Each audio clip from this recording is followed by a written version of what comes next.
Head and neck cancer ഭേദമായി വീണ്ടും രോഗം വന്നാൽ നമ്മൾ എന്ത് ചെയ്യണം എന്നാണ് ഇന്ന് ഫാമിലി ഡോക്ടർ നമ്മളോട് സംസാരിക്കാൻ ഉദ്ദേശിക്കുന്ന വിഷയം. കൊച്ചി VPS ലേക്ക് ഷോർ ഹോസ്പിറ്റലിലെ senior consultant head and neck oncology doctor Moni Abraham കുര്യാക്കോസാണ് ഇന്നത്തെ നമ്മുടെ doctor. Doctor, how are you? പറയൂ. Family doctor supported by VPS lake shore.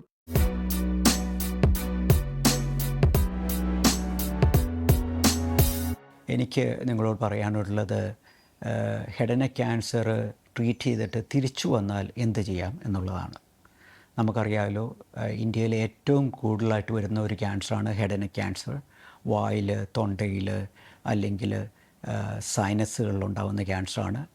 ഇതിനെ വളരെ പൂർണ്ണമായിട്ട് ട്രീറ്റ് ചെയ്ത് ക്യൂർ ചെയ്യാവുന്നതാണ് മിക്കവാറും എല്ലാ ക്യാൻസറും. പക്ഷേ ചില head and neck cancer treat ചെയ്താലും ചിലപ്പോൾ തിരിച്ചു വരും. പണ്ട് ക്യാൻസർ തിരിച്ചു വരികയാണെങ്കിൽ നമുക്ക് പ്രത്യേകിച്ചായിട്ട് ഒരു ട്രീറ്റ്മെൻറ്റ് ഇല്ലായിരുന്നു. പക്ഷേ ഈ കഴിഞ്ഞ ഒരു 5-8 കൊല്ലമായിട്ട് പല പുതിയ ട്രീറ്റ്മെൻറ്റുകൾ വന്നിട്ടുണ്ട്.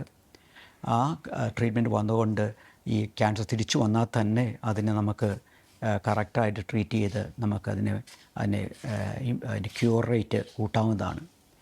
നമുക്ക് ട്രീറ്റ് ചെയ്ത് ക്യൂർ ചെയ്യാൻ പറ്റാതെ വരികയാണെങ്കിൽ തന്നെ അതിന് മിക്കവാറും എല്ലാ സിംറ്റംസ് നമുക്ക് കൺട്രോൾ ചെയ്യാൻ പറ്റും.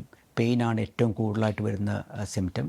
അതിന് കറക്റ്റായിട്ടുള്ള മരുന്ന് കൊടുക്കുക, അല്ലെങ്കിൽ പിന്നെ നെർവ്സിനെ ബ്ലോക്ക് ചെയ്യുകയാണെങ്കിൽ നമുക്ക് അതിൻ്റെ പെയിൻ കൺട്രോൾ ചെയ്യാൻ പറ്റും.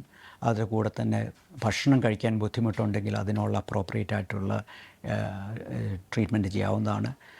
പിന്നെ ബ്രീത്തിങ് ഡിഫിക്കൽട്ടി അങ്ങനെ ഉണ്ടാവുകയാണെങ്കിൽ അതിൻ്റെ കറക്റ്റായിട്ടുള്ള ട്രീറ്റ്മെൻറ്റ് ചെയ്തിട്ട് നമ്മുടെ ക്വാളിറ്റി ഓഫ് ലൈഫ് ഒത്തിരി കൂട്ടാവുന്നതാണ്. ട്രീറ്റ്മെൻറ്റിനെ പറ്റി പറയുകയാണെങ്കിൽ പുതുതായിട്ട് വന്ന ട്രീറ്റ്മെൻറ്റ് എന്നുള്ളത് ഈ ട്യൂമറിനെ ജിനോമിക് ലെവലിൽ കണ്ടുപിടിക്കുക എന്നുള്ളതാണ്. ക്യാൻസർ ഒരു ജിനോമിക് ഡിസീസാണെന്ന് നമുക്കറിയാമല്ലോ. ഒരു ജീൻ ഡിവൈഡ് ചെയ്യുമ്പോഴത്തേക്കാണ് ക്യാൻസറിനെ ഉണ്ടാകാനുള്ള ചാൻസ്. അതിനെ ഡ്രൈവ് ചെയ്യുന്ന ജീനിനെ കണ്ടുപിടിക്കാനുള്ള ടെസ്റ്റുകൾ നമ്മുടെ നാട്ടിലുണ്ട്. അങ്ങനെ കണ്ടുപിടിക്കുകയാണെങ്കിൽ ആ ജീനിനെ സപ്രസ് ചെയ്യാൻ വേണ്ടിയിട്ടുള്ള ടാർഗറ്റഡ് തെറാപ്പിയും നമുക്ക് ഇപ്പോൾ കിട്ടാവുന്നതാണ്. അതിൻ്റെ കൂടെ തന്നെ നമ്മുടെ ശരീരത്തിലെ ഇമ്മ്യൂണിറ്റി കൂടാൻ വേണ്ടിയിട്ട് ഇമ്മ്യൂൺ തെറാപ്പിയും വളരെ കോമണായിട്ട് ഹെഡ് ആൻഡ് നെക്ക് ക്യാൻസറിൽ ഉപയോഗിച്ച് വരുന്നുണ്ട്. അത് അസുഖം തിരിച്ചു വരുമ്പോഴോ അല്ലെങ്കിൽ അഡ്വാൻസ് സ്റ്റേജിലാവുമ്പോഴോ നമുക്ക് അങ്ങനത്തെ ഇമ്മ്യൂണോ തെറാപ്പിയും നമുക്ക് കൊടുക്കാവുന്നതാണ്. അപ്പോൾ ക്യാൻസർ തിരിച്ചു വന്നാൽ അതൊരു ഒരു ഒരു ഒരു കംപ്ലീറ്റായിട്ട് ക്യൂർ ചെയ്യാൻ പറ്റാത്ത അസുഖമെന്ന് ചിന്തിക്കല്, അതിനെ ട്രീറ്റ് ചെയ്യാവുന്നതാണ്. Family doctor supported by VPS lake shore.